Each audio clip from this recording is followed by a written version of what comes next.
Yeah, hi, we're Chris Peters from Heavy Mag, and we've got a special interview with you today, with Ian Graham, aka Squirty. He's a Redcliffe-based bass player, been around for a lot of years in the music industry, and he's got himself a special 12-month project that he's going to be launching, starting with this very first thing today that we're going to be speaking about. So firstly, Ian, welcome.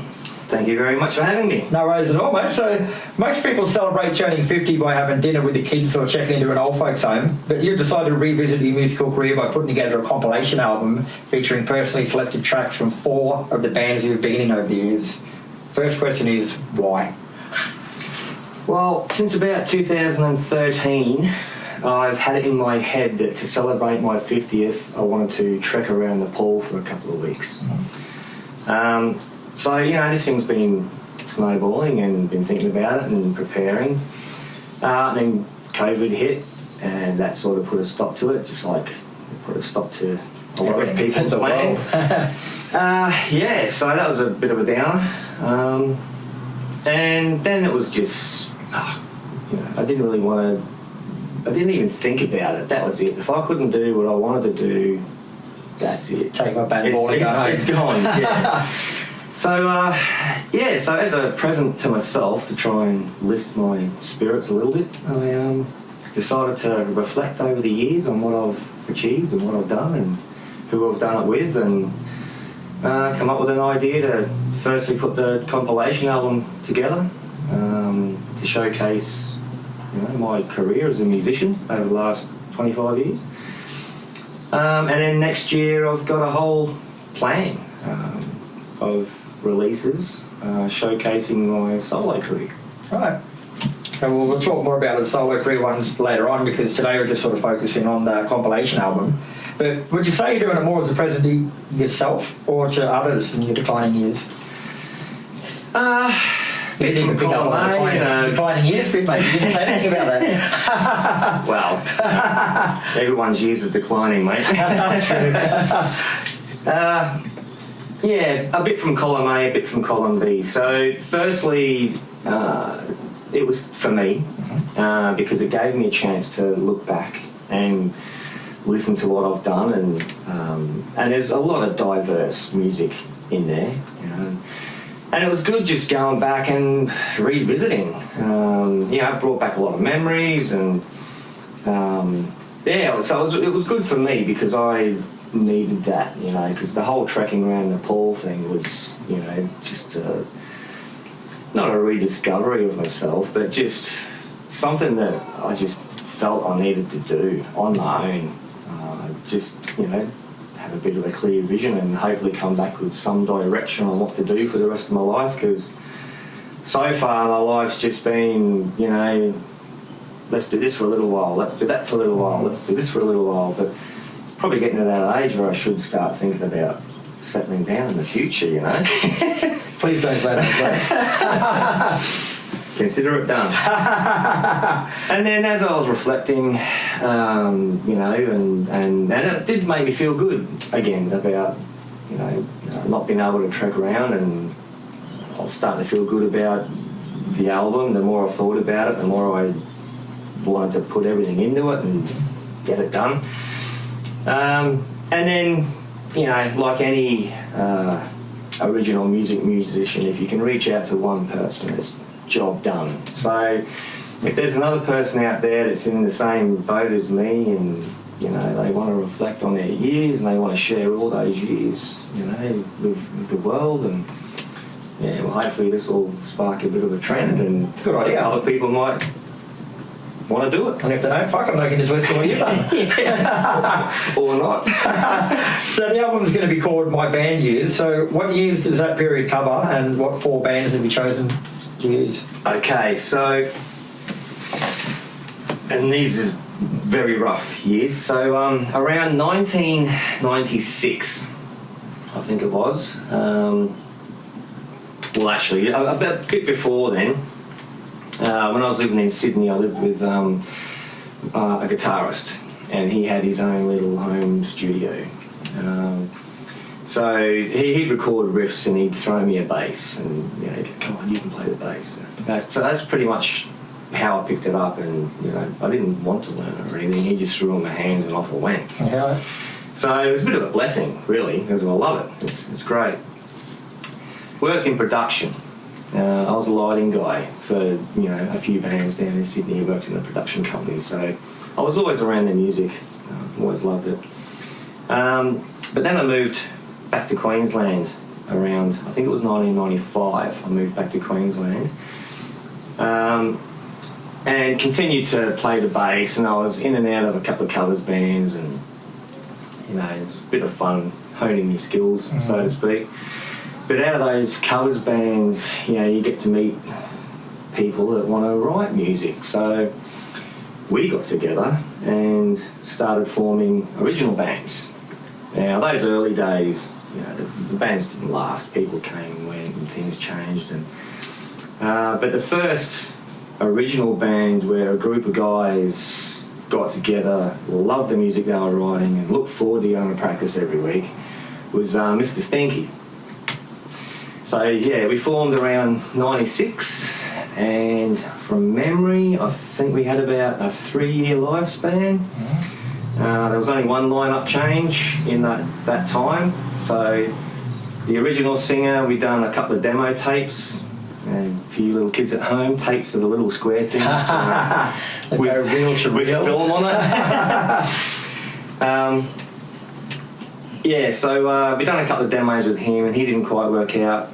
And then there was about, have to be like 18 months to 2 years where we didn't have a singer.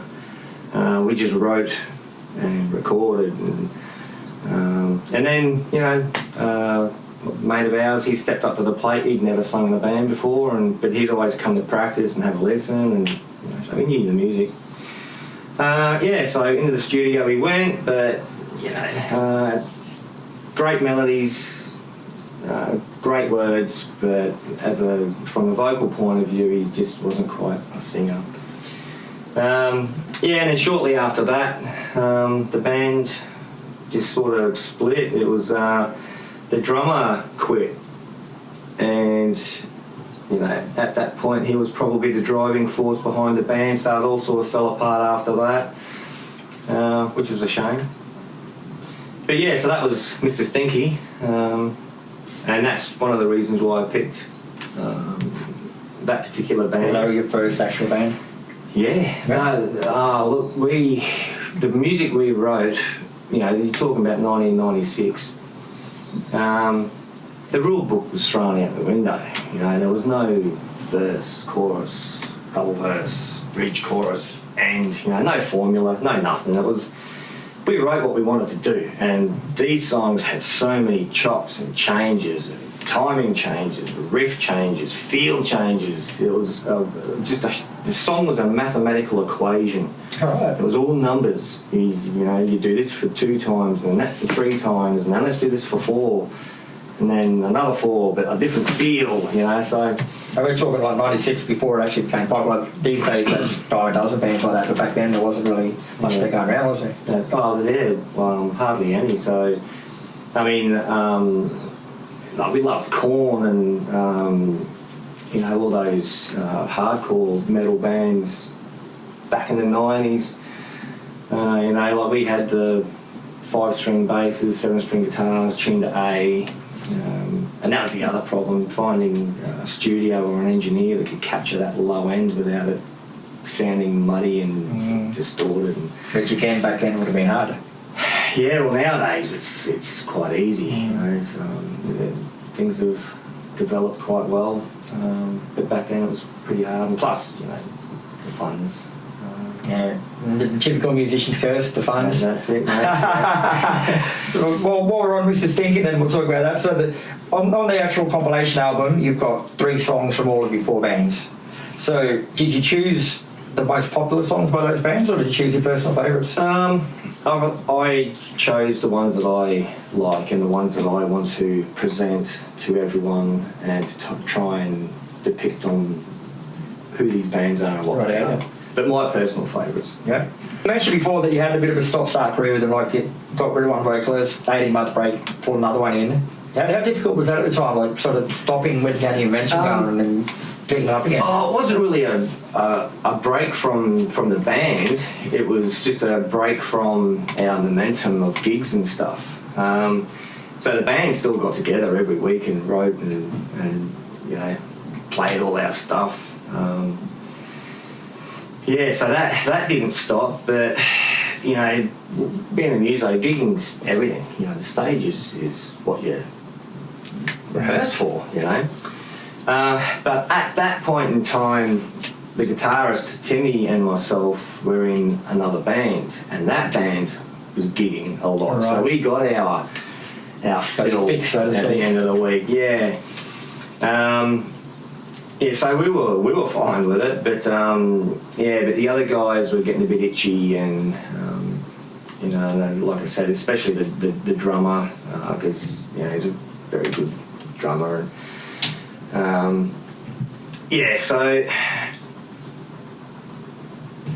we needed to get a singer, but unfortunately, like I said, the singer that we did get didn't quite cut it, and I think that was the last straw for the drummer, and he just went, "Oh, look, you know, fuck this, I'm gonna do something." And then he fucked off. Yeah. So, you know, and after that, like, Stinky's not Stinky without the members that were in it. Yeah. And just being in a band, it's not just playing the music. It's five guys whose personalities have to get on. Like a marriage, basically, without the anal sex. Yeah, pretty much. Yeah. So for a first band, Mr Steenki was actually quite successful for you guys. Like, you went to the Queensland Rock Awards and came in the top 5? Yeah, that's right. So the Queensland Rock Awards were a big thing for us. We just kept winning the categories and the heats, and it was really good. So we ended up taking out best drummer, best guitarist, and came third overall. But I think, you know, it's about $5,000 worth of prizes there. Did they not have a best bassist section? No, unfortunately. No, they didn't have that? Not that you didn't win, or they just didn't have that category that year, did they? I did. I did say to him, you should have one. So as we mentioned, like, every band you selected for it, you put 3 songs from each of them on there. So run us through the songs that you've chosen for Mr Steenki and why.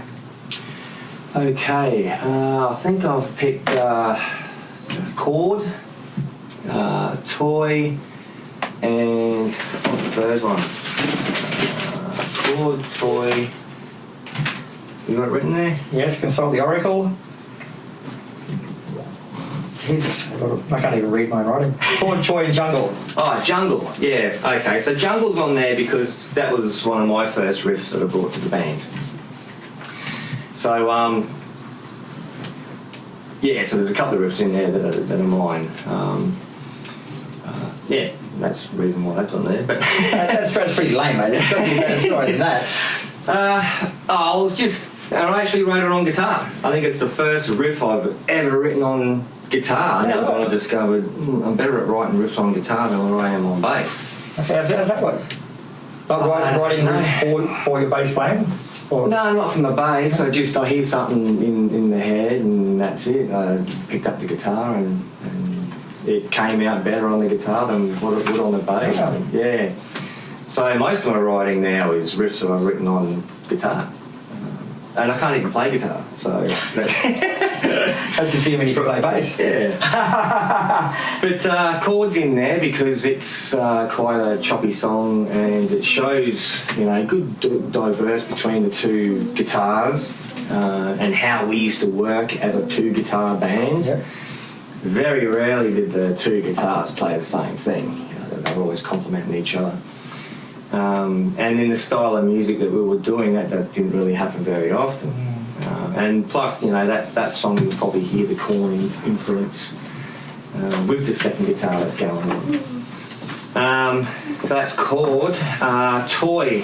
Toy was just a fun song to play. Once again, it was just good diversion, and we sort of stepped out of the heavy, choppy, changey thing and started getting into the rock mainstream sort of thing. So Toy, out of all the songs, would probably be the one that would get played on the radio if someone wanted to play one of our songs. All right.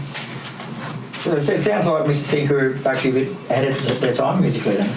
Do you think that worked against you back then? Look, a lot of people said that, and we just shrugged the shoulders and went, we're just doing what we're doing. We do what we do, you know. But yeah, we have been told that repeatedly, and maybe that's why we did get overlooked. I don't know.